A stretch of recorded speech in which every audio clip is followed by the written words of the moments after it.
Feds are being blasted for excessive fines. That's the Eighth Amendment, as well as they should. Random thoughts, politics, culture, religion. What is the vision? Welcome to Random Thoughts. Rayshawn Blyden here. Law and order has to be restored because it's just way out of control. The insane has taken over the asylum, and it's been like that for way too long. We need to restore order and restore order quickly before America is unrecognizable, which is already on its way there. Hope everyone enjoyed their Easter weekend. I had a great Holy Week last week. Ended with Easter. It was a great service, and hopefully everyone enjoyed their Easter as Christ is King. Now let's get into this.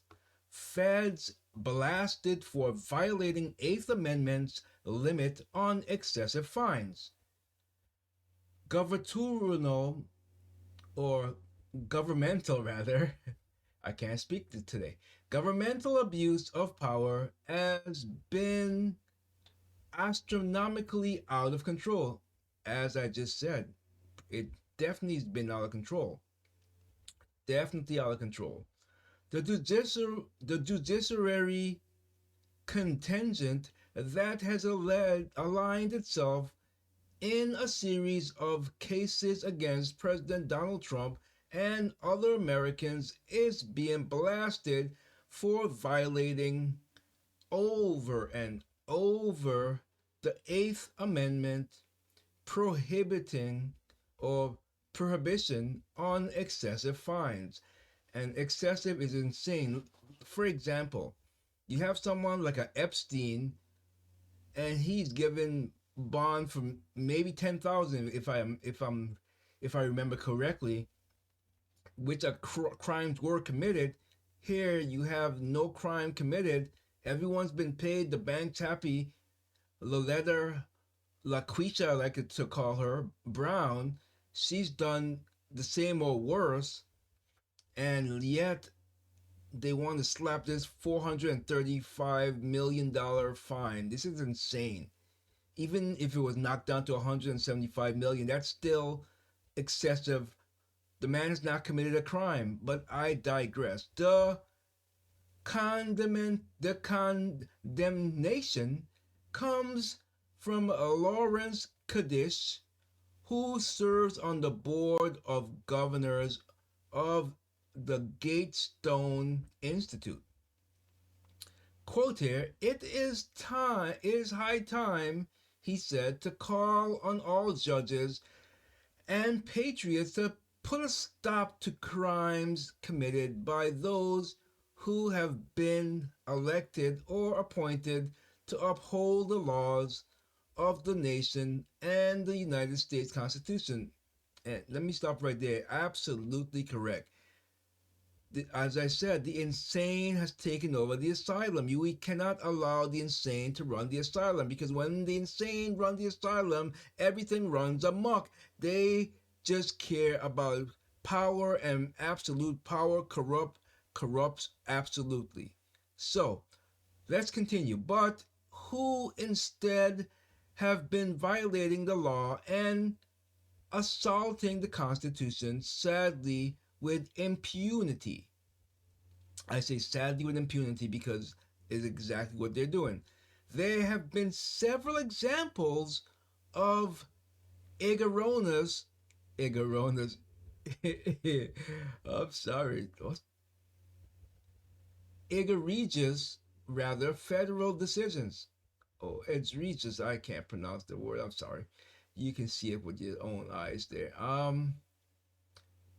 Such as the determination not to charge when ex-Secretary of State Hillary Hot Sauce in her bag Clinton allegedly obstructed justice by reportedly ordering her staff to destroy 33,000 subpoenas emails and bleach BleachBit and smashed two of her 13 BlackBerry mobile devices, he said.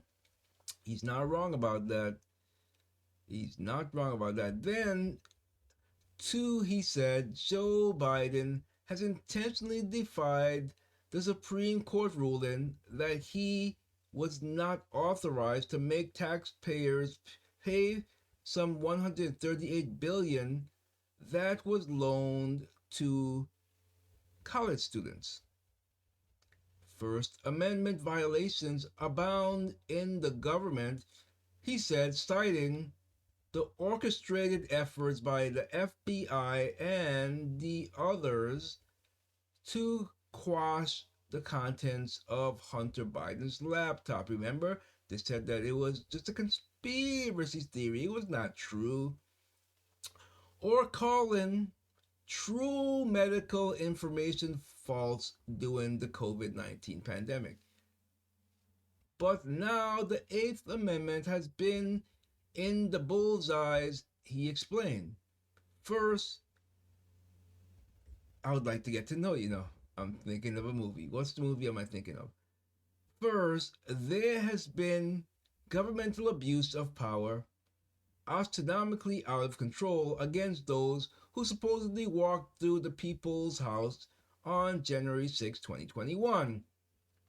And just as bad are the violations by district attorneys and at least one judge in a series of attacks on President Donald Trump, he said. We have seen New York Attorney General LaQuisha James, I know I'm mispronouncing it, she's ghetto, so I call her LaQuisha.